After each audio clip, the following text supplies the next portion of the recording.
alguns acreditam que não vai acontecer, outros acreditam que a igreja vai sair da terra antes da tribulação, alguns acreditam que a igreja vai sair no meio da tribulação, e outros ainda acreditam que a igreja vai subir depois da tribulação. Nós acreditamos que a igreja não passará pela tribulação.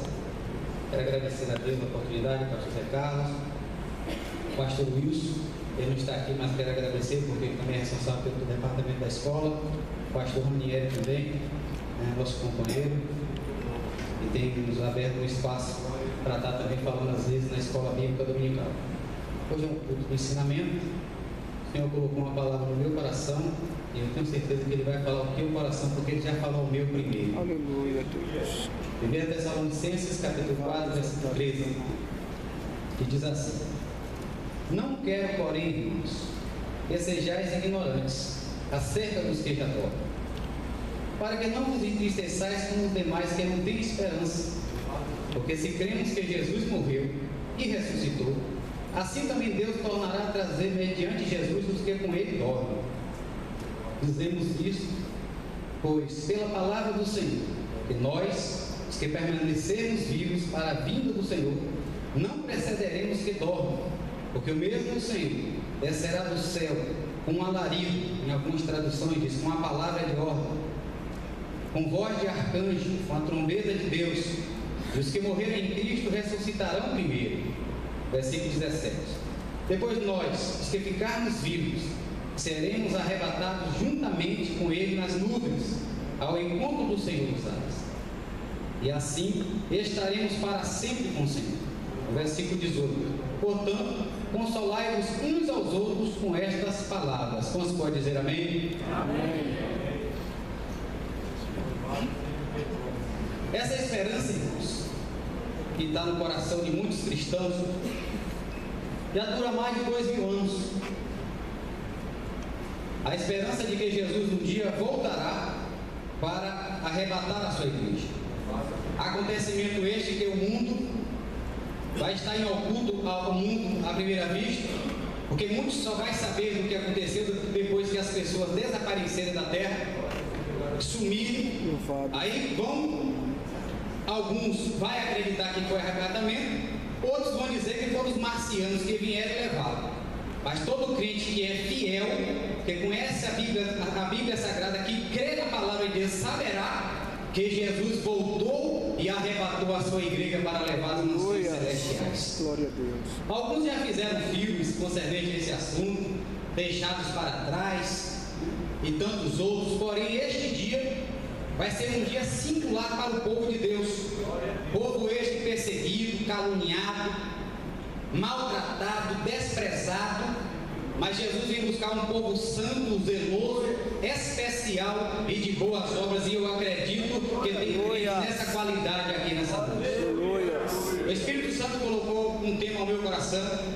O texto que eu li é o que está dentro da lição, porque Paulo, ele escreveu 2 cartas à igreja de Tessalonicenses, porque quando ele foi solto da prisão em Filipos, o texto diz que Paulo vai para Anfípolis, depois para Apolônia, de lá ele parte para Tessalônica. Quando ele chega na cidade de Tessalônica, ele fica 3 semanas pregando, se apresentando na sinagoga e provando para os judeus que Jesus era o Messias prometido à casa de Israel. O texto diz de Atos capítulo 17, os irmãos quiserem ler depois ou agora, fique à vontade, diz que alguns invejosos que estavam por ali levantou logo um tumulto, começou a perseguir a Paulo, porque Paulo estava incomodando. E o texto diz que Paulo ele parte para Bereia, e quando chega lá na cidade de Bereia, os bereanos foram mais nobres do que os crentes que estavam lá na Tessalônica, porque eles começaram a examinar dentro das escrituras sagradas e observar e conferir se tudo aquilo que Paulo estava dizendo estava de acordo com as escrituras. Mesmo em Bereia, os judeus que haviam perseguido Paulo em Tessalônica faz um grupinho e vai até Bereia para perseguir a Paulo. Paulo então parte para Atenas. De Atenas, Paulo vai para Corinto. De Corinto ele pede que Timóteo volte a Tessalônica para observar o estado da igreja. Como é que a igreja estava? E Paulo, quando ele fica lá que Timóteo vai e volta, trouxe notícias a respeito da fé dos Tessalonicenses. Ele escreve essa carta falando sobre a vinda de Jesus, porque eles estavam acreditando que Jesus viria naquela época. E por isso eles ficavam tristes, porque aqueles que já tinham morrido, eles achavam que não tinha mais esperança.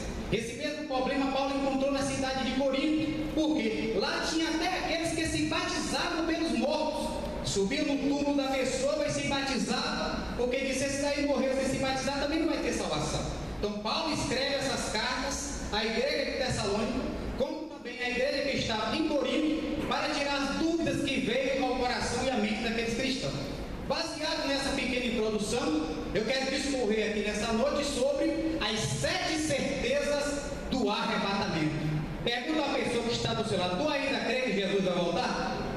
Aleluia, Deus. É culto de ensinamento. Aleluia. Quantos acreditam que Jesus voltará? Amém. Glória a Deus. Nós estamos aqui aprendendo a palavra de Deus. A primeira certeza sobre o arrebatamento da igreja que eu quero apresentar para os irmãos é a certeza bíblica.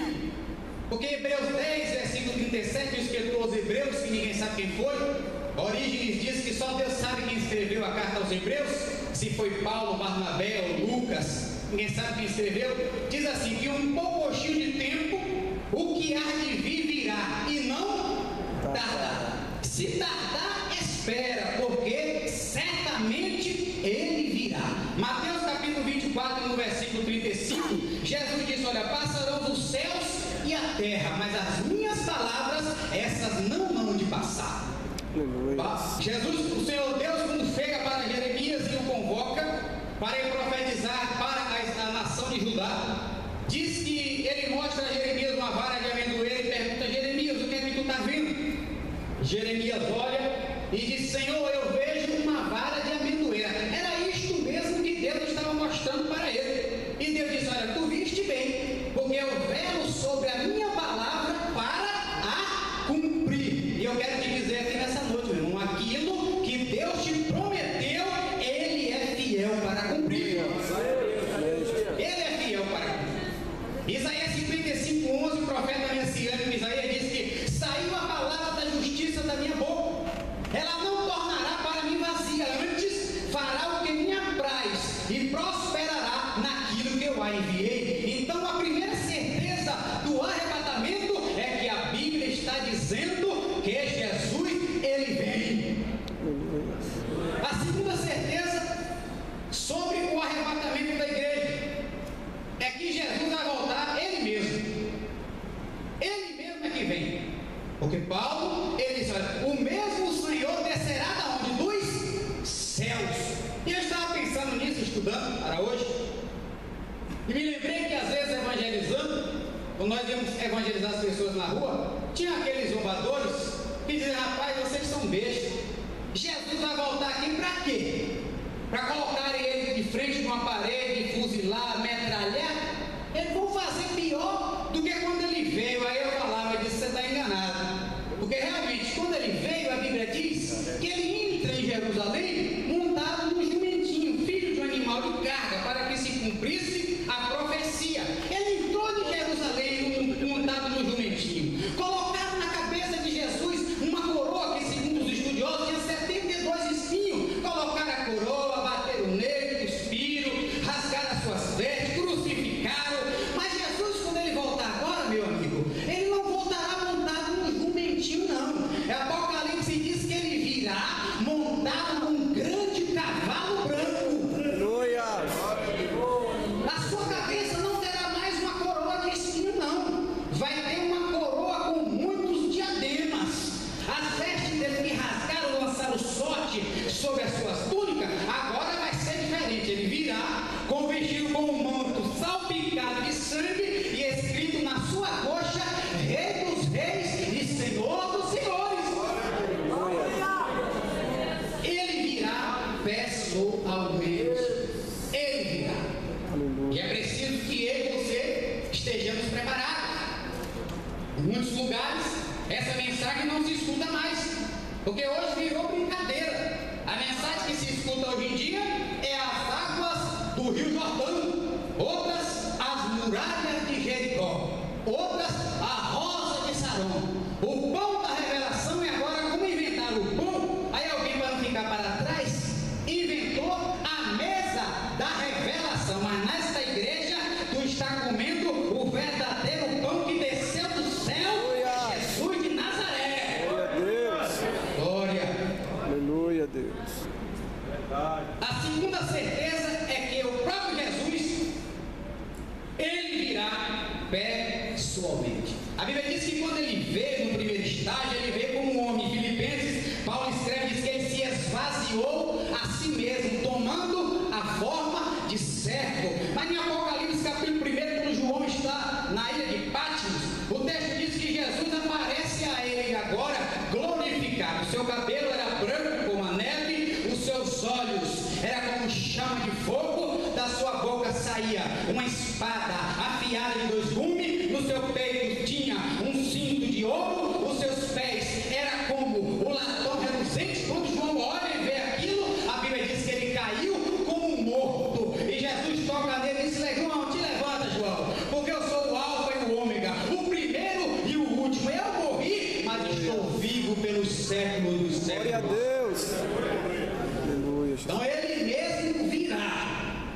A terceira certeza, a palavra de ordem ou o alarido. Em João 10, 27, outro algo interessante que o Espírito Santo chamou a minha atenção, diz assim: eu conheço as minhas ovelhas. Jesus falando para os judeus que estavam murmurando sobre concernente a sua pessoa. Ele diz: olha, eu conheço as minhas ovelhas, elas ouvem a minha voz. Ouve bem, elas ouvem a minha voz e elas me seguem. Como é que está o teu ouvido espiritual, meu? Aleluia. Hein? Como é que está o teu ouvido espiritual? Está aberto? Está preparado? Mateus 25 diz que 10 virgens, 5 loucas, 5 prudentes, todas 10 dormiram, mas à meia-noite ouviu-se o quê? Um clamor. Aí vem quem? O noivo. Como é que está o teu ouvido espiritual? Porque a Bíblia diz que a boca da alma é o ouvido. Ouvi e a vossa alma verá. Quem tem ouvido, ouça o quê? O que o Espírito diz às igrejas. Como é que está o teu ouvido espiritual? Não empreste o teu ouvido para ouvir besteira, asneira, murmuração, vida dos outros, porque o meu e o teu ouvido tem que estar aberto para ouvir o chamado do Senhor. Se estiver fechado, contaminado, nessa noite Deus purificará o teu ouvido espiritual para que você possa estar atento a ouvir a voz do Senhor. Quantos acreditam nisso? Glória, Pai. Glória a Deus. A Bíblia diz que esta palavra de ordem é um sentido militar do termo. É como um general que convoca as suas tropas para a batalha. Nós precisamos estar vigilantes quanto à volta do Senhor, porque naquele dia e hora ninguém sabe. Jesus está falando em Mateus 24, ele diz que como foi nos dias de quem? De Noé. Comia, casava e dava-se em casamento, até que sobreveio a repentina destruição. Então nesta noite examine-se o homem a si mesmo. Na igreja não temos termômetro espiritual para colocar debaixo do braço de Beltrano, de fulano, de cicrano, para medir como é que está a temperatura espiritual dele. Mas o alerta de Deus para mim e para você nessa noite é: estejamos com nossos ouvidos espirituais abertos para ouvir o toque da trombeta, porque a trombeta ela vai soar. A quarta certeza, a voz do arcanjo. Por que arcanjo?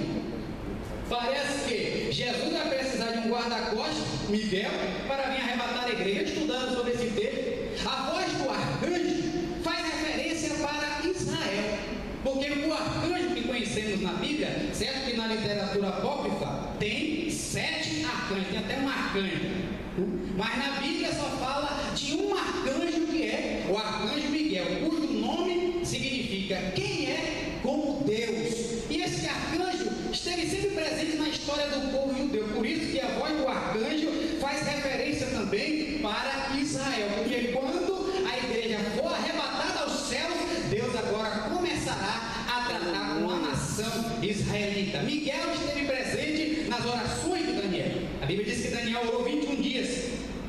No primeiro dia, Deus envia Gabriel com a resposta, mas o príncipe do rei da Pérsia, que era uma referência ao principado, impediu que o anjo descesse para trazer a resposta a Daniel. Deus, na sua eternidade, na sua onisciência e onipresença, envia o Miguel, o arcanjo Miguel, para que viesse ajudar a Gabriel. E Gabriel chega e diz para Daniel: olha, desde o primeiro dia que tu dobrou o joelho e começou a orar, são ouvidas as tuas orações. Mas quando estava vendo, o inimigo se levantou. Mas Deus Todo-Poderoso enviou Miguel, que é um dos primeiros príncipes, para me ajudar, e eu consegui atravessar. Então Miguel, ele está presente na história do povo judeu. Aqui diz que é a voz do arcanjo, porque Jesus arrebatará a sua igreja, Israel será agregado, porque a Bíblia diz que nos últimos dias e o remanescente de Israel será salvo. Aleluia. O texto fala que Miguel também, ele disputa com o diabo acerca do corpo de Moisés, e chega para o diabo e diz: olha, Satanás, o Senhor que te repreenda, porque o diabo queria descobrir onde estava o corpo de Moisés, para fazer do corpo de Moisés objeto de idolatria. Então a voz do arcanjo é uma referência para a nação de Israel. Outra certeza, a trombeta de Deus, porque a trombeta vai soar. A trombeta vai soar. Tu acredita nisso? Por isso que a Bíblia diz: olha, toca a buzina em Sião, perturbem-se todos os moradores da terra, porque a trombeta ela vai soar. Se tu entrou aqui desacreditado nessa noite, tu vai sair daqui crendo, acreditando, renovado, porque Jesus vai voltar para arrebatar a sua igreja. Glória a Deus. Aí alguns dizem: mas tanto tempo que eu estou na igreja eu escuto isso. Se esquece do que está escrito lá em Pedro: um dia para o Senhor é como 1000, e 1000 anos é como um dia. Ele voltará para arrebatar a sua igreja. Só que quando Jesus, Lucas faz uma declaração que é preocupante: quando vier o Filho do Homem, porventura achará fé na terra? Hein? Quando Jesus voltar, será que vai achar fé na terra? A terra aqui sou eu e você, porque a Bíblia diz que nós somos pó, e ao pó nós iremos fazer o quê? O pó volte à terra que o deu, e o Espírito volte para Deus. Quando Jesus voltar, será que vai achar fé na terra? Que nessa noite o Espírito Santo possa guardar o meu e o teu coração. Porque o diabo sabe que Jesus virá. Porque quando Jesus atravessa o mar da Galileia, chega na região dos Gadarenos, que era uma região, quando ele pisa ali sai do barco, pisa na terra, quem vem ao encontro dele? O endemoniado Gadareno. Um homem que possui uma legião de demônios, que por nada conseguiu manietá-lo, amarrá-lo, prendê-lo. Quando prendia, ele se soltava, porque a legião era terrível. Mas quando aquela legião observa que Jesus chega àquela região, corre para ele e diz: olha, o que vieste fazer aqui antes do tempo, Jesus? Tu vieste nos atormentar antes do tempo? Porque eles sabiam que Jesus era o Filho de Deus. Os anjos, em Atos capítulo 1, versículo 10, Jesus é levado aos céus, está o discípulo tudo olhando: Pedro, Tiago, João, Natanael, Tomé, tudo olhando. Os anjos se colocam do lado dele e dizem: o que é que vocês estão olhando para cima? Esse mesmo Jesus que subiu, ele há de voltar novamente. Quantos acreditam que ele voltará? Ele voltará para arrebatar a sua igreja. O diabo tem enganado a muitos. O diabo tem roubado esta mensagem de muitos púlpitos e de muitas igrejas. Porque hoje, para ter igreja cheia, tem que fazer a campanha do sal, da vela, do sabão, de tudo quanto é coisa, da fronha, do travesseiro. Por quê? Porque não se prega a verdade, irmão. A palavra de Deus, porque muitos não querem conhecer a verdade. Mas Jesus diz: conhecereis a mentira. Foi assim que Jesus falou? Não. Conhecereis a verdade, e a verdade vos libertará. Vamos ler João 5, versículo 39. Eu gosto tanto desse texto. Evangelho de João, capítulo 5, versículo de número 39.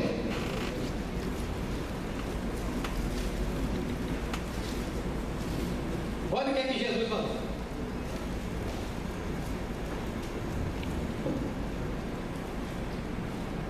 Examinai o que aí? As Escrituras. Elas que é de mim Testifica. testificam. Então Jesus estava falando para os judeus: olha, vocês têm que examinar nas Escrituras. As Escrituras aqui não é essa Bíblia que nós temos hoje, porque os judeus só têm a Bíblia, o Antigo Testamento. O Novo Testamento eles não consideram. Essas Escrituras eram a lei, os salmos e os profetas. Por isso que Jesus disse: olha, examina na lei, nos profetas e nos escritos, porque vocês vão ver que são de mim que ela testifica. Por isso que o cristão, ele tem que estudar, irmão, a palavra de Deus. Ele tem que vir à escola bíblica dominical, que está sendo uma bênção, né, meu Antônio? O Ditmar estava aqui também, né, e está sendo uma bênção. Ah, mas eu sei tudo, irmão. Ninguém sabe de tudo, porque a Bíblia, ela é uma fonte inesgotável de conhecimento. Você tem que vir para um culto de ensinamento. Pastor agora abriu um espaço para ter o seminário de teologia no setor. Tem lugares aí que o povo está doido para fazer um seminário, para ter um, mas não tem. Aqui terá e você irá estudar em nome de Jesus. Quantos podem dizer amém? Amém. Está meio fraquinho, mas vai melhorar, eu creio. Daqui até começar o curso.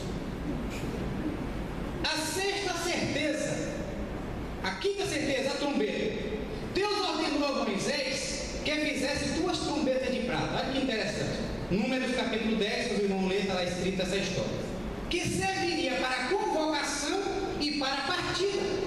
Disse: olha, Moisés, faz 2 trombetas de prata. Prata é símbolo na Bíblia de salvação e de redenção. Para que quando eu mandar que o povo se junte, você toca, o povo vem para se reunir diante da tenda da congregação.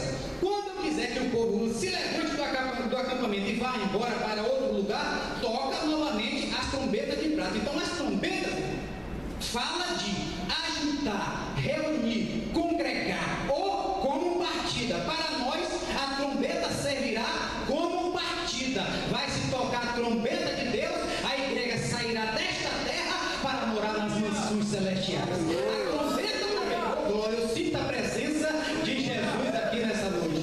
Glória a Deus. A trombeta também tocará para a nação de Israel. Para quê? Para juntar. A trombeta para nós terá o significado de saída. Para os judeus será de reunião. Então a trombeta vai soar e você vai ouvir o toque desta trombeta no nome de Jesus Cristo. Querendo o capeta sim, querendo o capeta não. Se ele está dizendo para você desviar, sair da igreja, mudar, você não vai desviar, não vai sair, vai continuar e vai subir, congregando na igreja que você está. Aleluia. Sexta trombeta: ressurreição e arrebatamento. João 5, versículo 28, Jesus falando para os judeus, ele diz: olha, os que estiverem nos túmulos, ouvirão a sua voz e sairão.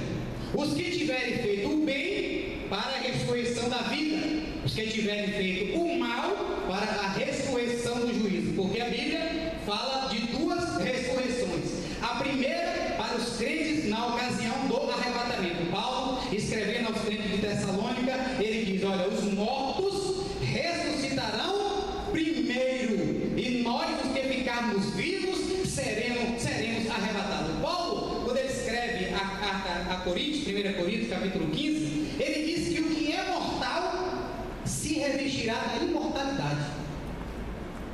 O que é mortal se revestirá da imortalidade. E o que é corruptível se revestirá da incorruptibilidade.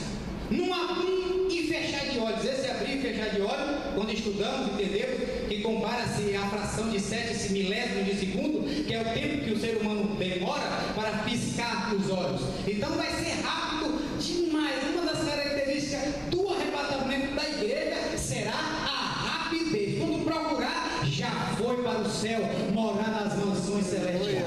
Então é preciso estar alerta, estar vigilante. Como a morte não manda um bilhetinho para mim, para você, dizendo: olha, Zé Roberto, dia tal ano, tu vai descer a sepultura e vai morrer. O arrebatamento também, Jesus disse: olha, Zé Roberto, tal dia, tal hora, tal momento, eu irei voltar para arrebatar a igreja. Não, será inesperado, repentino, rápido. É preciso estarmos preparados para a hora que a trombeta de Deus soar.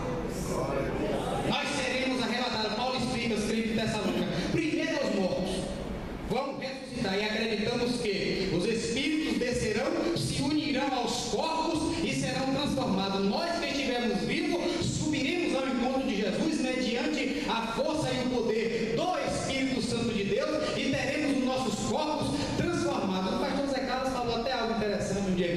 eu não esqueci no domingo pela manhã, que o pai no lar, no final era aula de teologia.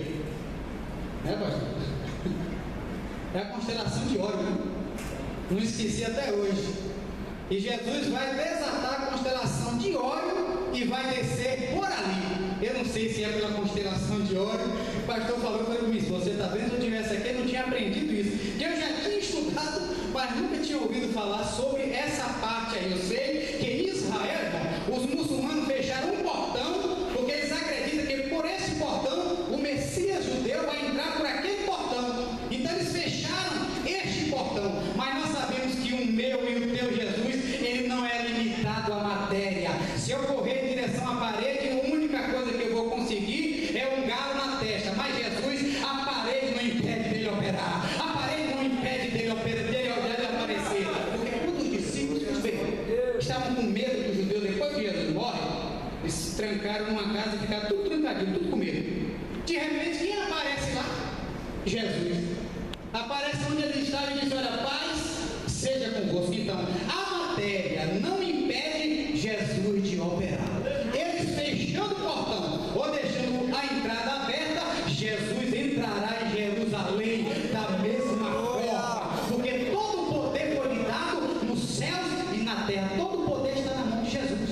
Paulo, escrevendo a carta aos Colossenses, Paulo nunca esteve na igreja, na cidade de Colosso. Ele enviou a carta para ele e disse: olha, porque foi agrado do Pai que em Jesus habitasse a plenitude da divindade. Em outro texto ele diz: foi do agrado de Deus que nele habitasse corporalmente a plenitude da divindade. Jesus é Deus e ele está no meio da sua igreja, na pessoa do Espírito Santo.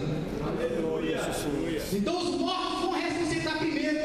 Aí alguém fala, quando estuda esse texto em sala de aula, um debate: mas irmão, professor, é Santo que essa vez o Santo fez uma pergunta interessante na escola ali, né, Santo?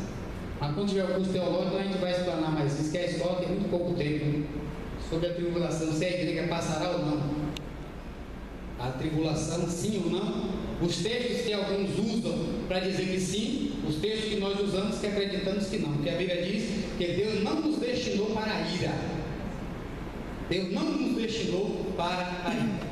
Então, acreditando nisso, é um caso à parte que você vai aprender por estudar com o pastor Ranieri a matéria de escatologia aqui no curso. Quantos pode dizer amém? Amém. Então, meu irmão, a ressurreição primeiro dos mortos. Mas quem morreu queimado pelo Império Romano? Como é que vai ser? Hein? Quem morreu, foi queimado, foi trucidado, o que vai acontecer, irmão? O poder de Deus é que vai resolver isso aí. Aleluia! Eu só sei de uma coisa: que o corpo vai novamente aparecer, se unir ao Espírito e ir para o céu glorificado. Porque o meu Deus, Ele é tudo de tudo. Glória a Deus.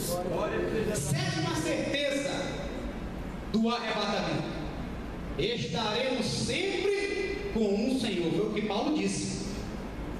Estaremos para sempre com o Senhor. E a Bíblia diz que Ele enxugará dos nossos olhos todas as lágrimas.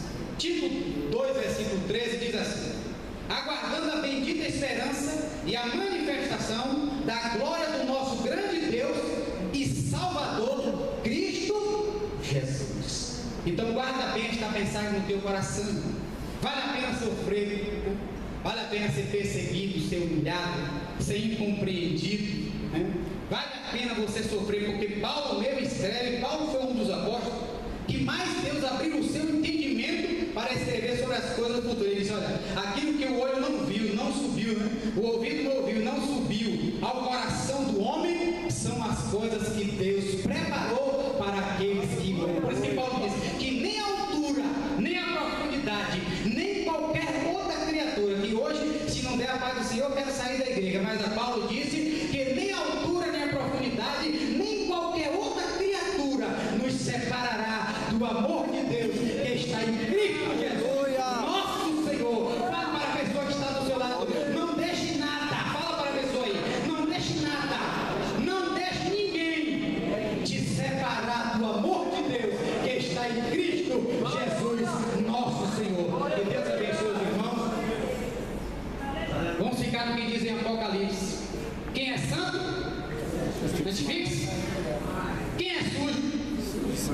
Quem é injusto, continue fazendo injustiça.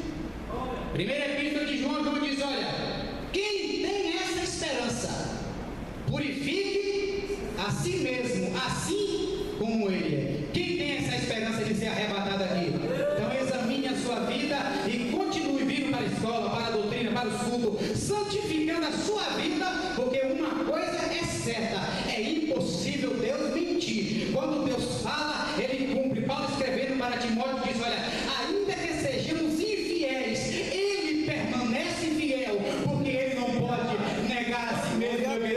Deus não pode negar a si mesmo. Ele veio para buscar um povo santo, zeloso, especial e de boas obras, e eu espero encontrar você lá no céu, no nome de Jesus. Quantos pode glorificar a Deus nessa noite? Deus abençoe os irmãos. Deus abençoe o pastor Zé Carlos por mais essa oportunidade, e orei por nós.